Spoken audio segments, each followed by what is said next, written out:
नाज़रीन, अवामी न्यूज़ में खबर जो सिलसिलो जारी है। अवां खे ठुल्का ख़बर ॾींदा आहियूं त क़ौमी अवामी तहरीक जे मरकज़ी डिप्टी जनरल सेक्रेटरी एडवोकेट रोशन जदोजहद एक्शन कमेटी तरफ़ां मिठी पाणी जे स्कीम जे बहाली लाइ प्रेस क्लब ठुल अॻियां बुख हड़ताली कई में मीडिया सां ॻाल्हाईंदे चयो त मेरे ख्याल में गुज़िश्ता 70 सालों से ठुल के लोगों के साथ यहाँ के इलेक्टेड नुमाइंदों का, यहाँ के ब्यूरोक्रेसी का रवैया जो है वो जो गुलामों के साथ होता है, ऐसे ठुल के इलाके को ऐसे समझते हैं कि उन्होंने को फतह किया हुआ है, ये कोई पाकिस्तान का हिस्सा ना हो। गुज़िश्ता 70 सालों से हमें पीने के लिए पानी नहीं मिल रहा, पीने के लिए पानी नहीं मिल रहा। उसकी वजह कड़वा पानी पीते हैं, उस पानी में ड्रेनेज का पानी मिला हुआ है, सेंकिया मिला हुआ है, उसकी वजह से मुख्तलिफ वबाई अमराज में ठुल की पूरी आबादी उसमें घेरा हुआ है।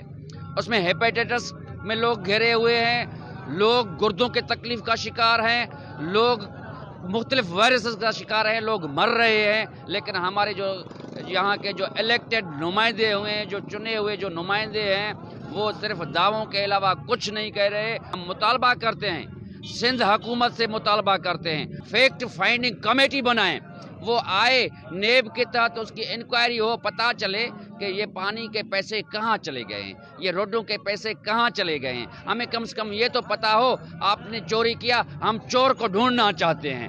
हम नेब को कहते हैं कि मेहरबानी करके आप ठुल आएँ और ठुल में जो चोरी हुआ है पानी के स्कीम में, उसका चोर आप लाएं, भले आप उसे सज़ा न दें, हमें बताएं कि इस चोरी में मुलविस कौन है। ईद के बाद ये इस जदोजहद का दायरा वसी किया जाएगा, पूरे सिंध तक फैलाया जाएगा। पूरे सिंध की कॉन्फ्रेंस जमायतें बशमूल सियासी, समाजी और मजहबी और अदबी तंजीमें इस पिच पे इकट्ठे होंगे। हम कराची तक जाएंगे, हम आपके पार्लियामेंट हाउस में भी आएंगे और वहाँ पे धरना भी लगाएंगे। वधीक ख़बरनि ऐं तफ़सील जे लाइ विज़िट कयो असांजी वेबसाइट awamiNewsHD.com ऐं ॾिसंदा रहो अवामी न्यूज़ HD।